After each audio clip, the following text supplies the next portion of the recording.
Humans were trying to kill her. Jaguars were trying to tear her apart. Piranhas were trying to eat her alive. Captain Maya Santos spent 257 days hiding in the Amazon from both the deadliest animals and the most ruthless enemies on Earth. The nightmare began when her helicopter went down deep in the Brazilian Amazon rainforest. Captain Maya Santos had been leading a reconnaissance mission to locate a terrorist training camp when surface-to-air missiles brought her aircraft crashing into the green hell that stretched endlessly in every direction. Which city in the world are you watching this video from today? Please subscribe and support us for more stories.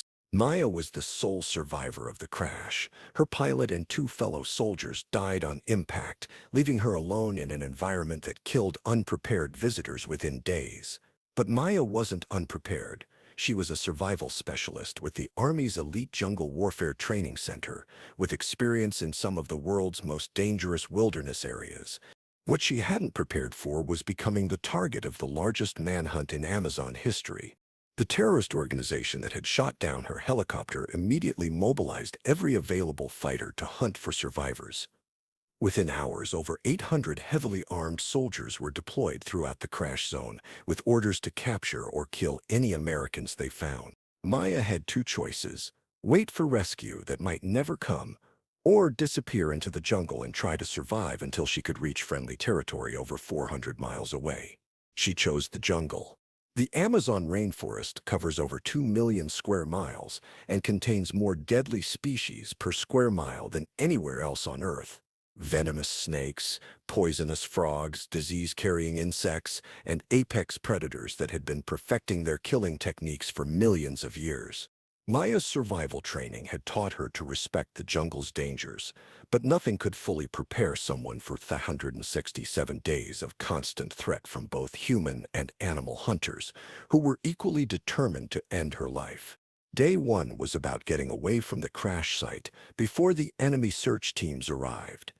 Maya salvaged what she could from the wreckage: a survival knife, water purification tablets, emergency medical supplies, and a small amount of food. Everything else had been destroyed or was too heavy to carry. She also took the dog tags of her fallen comrades, making a silent promise that she would survive long enough to return them to their families. The first enemy patrol reached the crash site 3 hours after Maya had disappeared into the jungle. She could hear their voices and radio chatter as they examined the wreckage and began tracking her footprints. Maya had maybe a 2-hour head start before they would be following her trail. Moving through dense Amazon vegetation was exhausting work. Maya had to cut through vines and undergrowth while trying to leave minimal trace of her passage. Every step required careful attention to avoid thorns, pit vipers, and unstable ground that could trap or injure her. The humidity was overwhelming. Within minutes of entering the jungle, Maya's clothes were soaked with sweat. The temperature was over 90 degrees Fahrenheit with nearly 100% humidity, creating conditions that would dehydrate and exhaust most people within hours. But the physical discomfort was nothing compared to the constant threat of death from creatures that saw her as prey. Maya encountered her first jaguar on day 3. The massive cat had been stalking her for over an hour before she spotted it moving parallel to her path. Jaguars were the ultimate Amazon predator, with jaws powerful enough to crush skulls and hunting skills that made them nearly impossible to escape.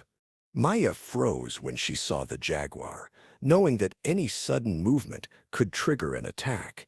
The two predators, human and animal, stared at each other for what felt like hours. Finally, the jaguar decided Maya wasn't worth the risk and melted back into the jungle. But Maya knew it might return when she was sleeping or injured. Water was a constant challenge. The Amazon had plenty of water, but most of it was contaminated with parasites and bacteria that could cause fatal illness. Maya had to locate clean sources, purify everything she drank, and constantly monitor herself for signs of waterborne disease. Food was even more difficult. The jungle contained edible plants and small animals, but distinguishing between nutritious and poisonous species required knowledge that could take years to master. Maya stuck to foods she could positively identify while slowly expanding her diet as she learned from trial and error. Day 7 brought Maya's first serious encounter with army ants. She stumbled into a column of millions of ants that were conducting their own hunting expedition through the jungle. Army ants could strip flesh from bones in minutes, and Maya had to run through a stream to escape the swarm. The ant encounter left her with dozens of painful bites and the knowledge that the jungle floor itself could become a killing field without warning. Day 12 was when Maya realized the enemy search teams were using dogs to track her. She could hear the barking in the distance, getting closer despite her efforts to mask her scent trail. Maya had to change her entire movement strategy, using water to break scent trails and avoiding areas where she might leave trackable signs. The psychological pressure was enormous. Maya was being hunted by professional soldiers who knew the terrain and had unlimited resources. They could call in helicopters, use thermal imaging, and coordinate search patterns that covered vast areas systematically. But Maya had advantages too. She was smaller and more agile than her pursuers, required less food and water, and could hide in places that were too dangerous for large groups to enter. Day 18 brought Maya face to face with a fer-de-lance, one of the most venomous snakes in the Americas. The snake was coiled on a branch directly in her path, with venom that could kill within hours and no antidote available in the middle of the jungle. Maya backed away slowly, but the encounter reminded her that death could come from any direction at any moment. She began carrying a long stick to probe ahead and check for hidden dangers. Day 25 was when Maya first realized she was adapting to jungle life in ways that surprised her. Her hearing had become more acute, able to distinguish between dangerous and harmless sounds. Her vision had improved in low-light conditions. Most importantly, she was learning to think like the animals she was hiding from. The enemy search teams were still out there, but they were working against the jungle as much as they were working against Maya. They had to deal with the same environmental challenges while carrying heavy equipment and coordinating large groups through difficult terrain.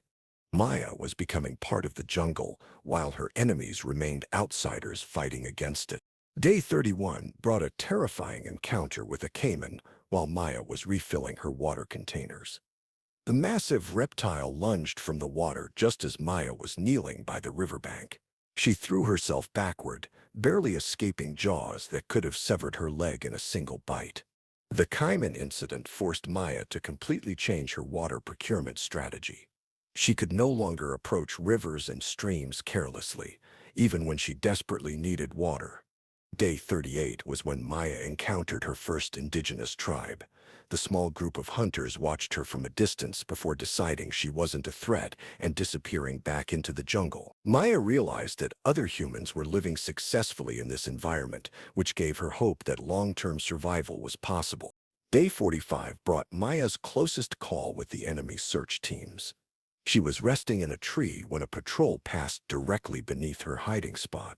Maya could hear their conversations and radio reports as they complained about the difficulty of searching such dense terrain. One soldier looked up directly at Maya's tree, but the camouflage technique she had learned made her invisible even at close range. The patrol moved on without realizing they had almost found their target. Day 52 was when Maya realized she was losing weight at a dangerous rate. The combination of constant stress, limited food, and high physical demands was burning more calories than she could obtain from jungle foraging. She needed to improve her hunting and gathering techniques, or risk starvation. Maya began setting snares for small animals and learning to identify additional edible plants. The risk of poisoning herself was real, but starvation was a certain death sentence. Day 67 brought Maya's most dangerous animal encounter yet. She surprised a fer-de-lance while it was feeding, and the snake struck faster than she could react. Maya felt the fangs scrape her arm, but somehow avoid penetrating her skin. A few millimeters difference would have meant certain death. The near miss with the venomous snake forced Maya to become even more cautious in her movements. Every step, every reach, every rest stop had to be evaluated for hidden dangers. Day 78 was when Maya first began stalking the enemy search teams instead of just avoiding them. She realized that understanding their movement patterns and capabilities would help her stay ahead of their sweeps. Maya became a hunter observing other hunters. Day 89 brought a breakthrough in Maya's food situation when she learned to fish using improvised hooks and lines. The protein from fresh fish began restoring her strength and allowing her to maintain the physical condition necessary for survival. Day 1003 was when Maya encountered a bull shark in a river she thought was safe. The massive predator attacked without warning, and Maya barely escaped by climbing a tree that overhung the water. She realized that danger in the Amazon could come from directions she hadn't even considered. Day 1118 brought Maya's most successful hunting experience when she managed to kill a large iguana that provided several days' worth of meat. The successful hunt gave her confidence that she could survive indefinitely if necessary. Day 34 was when Maya realized the enemy search teams were reducing their patrols. After more than 4 months, they were assuming she had died from jungle hazards and were reassigning resources to other operations. Maya's survival strategy was working. She was outlasting her human enemies while learning to coexist with the animal ones. Day 45 brought Maya within sight of the Brazilian border, where she hoped to find friendly forces. But crossing the final stretch would require leaving the deep jungle where she had learned to hide and venturing into more open terrain where detection was likely. Day 56 was when Maya made contact with a Brazilian army patrol and identified herself as an American soldier in need of assistance. The Brazilian soldiers were amazed that anyone could survive so long in the Amazon, especially while being hunted by organized enemy forces. Day 67 marked Maya's extraction to safety and the end of the longest jungle survival ordeal in military history.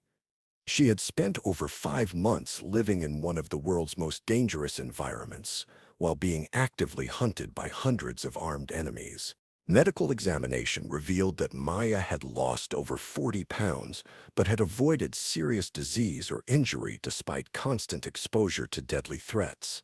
Her survival techniques had worked, but the physical and psychological toll was severe. Maya's experience became the foundation for new jungle survival training programs that emphasized long-term adaptation rather than short-term rescue scenarios. Her techniques for avoiding human trackers while surviving animal predators provided valuable lessons for special operations forces. The terrorist organization that had spent months hunting Maya never found any trace of her presence beyond the first few days after the crash. She had literally vanished into the jungle and emerged months later, hundreds of miles away. Maya's 67 days in the Amazon demonstrated that proper training and mental toughness could enable survival in Earth's most challenging environment. She had proven that humans could adapt to conditions that seemed impossible for civilized people to endure. The jungle that had tried to kill Maya for 67 days had also taught her lessons about survival that no classroom could provide. She had learned to think like a predator while being hunted like prey, developing skills that made her one of the most capable survival specialists in military history. Years later, Maya returned to the Amazon as an instructor, teaching other soldiers the techniques that had kept her alive when death surrounded her every day for over 5 months. Her students learned from someone who had faced the ultimate survival test and prevailed. The 800 enemy soldiers who had hunted Maya never caught her, and most of the jungle's deadly predators had learned to leave her alone. She had become the ultimate survivor by adapting to an environment that was actively trying to kill her while being pursued by enemies who wanted her dead. Maya Santos had entered the Amazon as prey and emerged as one of its most successful predators, proving that human determination and intelligence could overcome even the most impossible survival challenges when quitting wasn't an option.